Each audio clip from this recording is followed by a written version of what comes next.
ಎಲ್ಲರಿಗೂ ಸುಪ್ರಭಾತ ಹಾಗೂ ಮಕ್ಕಳ ದಿನಾಚರಣೆಯ ಶುಭಾಶಯಗಳು. ಮಕ್ಕಳ ದಿನಾಚರಣೆಯನ್ನು ಪ್ರತಿ ವರ್ಷ ಭಾರತದ ಮೊದಲ ಪ್ರಧಾನಮಂತ್ರಿ ಜವಾಹರ್ಲಾಲ್ ನೆಹರೂರವರ ಜನ್ಮದಿನದ ಅಂಗವಾಗಿ ನವೆಂಬರ್ 14ರಂದು ಆಚರಿಸಲಾಗುತ್ತದೆ. ಈ ದಿನವನ್ನು ಬಾಲ್ ದಿವಸ್ ಎಂದು ಸಹ ಕರೆಯುತ್ತಾರೆ. ನೆಹರೂರವರನ್ನು ಮಕ್ಕಳು ಪ್ರೀತಿಯಿಂದ ಚಾಚಾ ನೆಹರು ಎಂದು ಕರೆಯುತ್ತಿದ್ದರು.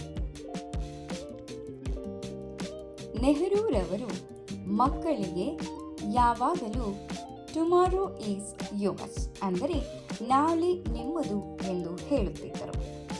ಅವರು ಮಕ್ಕಳನ್ನು ರಾಷ್ಟ್ರದ ಸಮಾಜದ ಅಡಿಪಾಯ ಹಾಗೂ ಶಕ್ತಿ ಎಂದು ನಂಬಿದ್ದರು. ನೆಹರೂರವರು ಮಕ್ಕಳೊಂದಿಗೆ ವಿಶೇಷ ಬಾಂಧವ್ಯವನ್ನು ಹೊಂದಿದ್ದರು. ನೆಹರೂರವರು ಮಕ್ಕಳ ಮೇಲಿನ ಪ್ರೀತಿ ಮತ್ತು ಕಾಳಜಿಯ ಸಂಕೇತವಾಗಿದ್ದರು ಹಾಗೂ ಅವರ ಕಲ್ಯಾಣಕ್ಕಾಗಿ ಸಮರ್ಪಿತರಾಗಿದ್ದರು. ಉತ್ತಮ ಗುಣಮಟ್ಟದ ಶಿಕ್ಷಣವು ಮಕ್ಕಳನ್ನು ಉತ್ತಮ ಪ್ರಜೆಯನ್ನಾಗಿ ಮಾಡುತ್ತದೆ ಎಂದು ನಂಬಿದ್ದರು.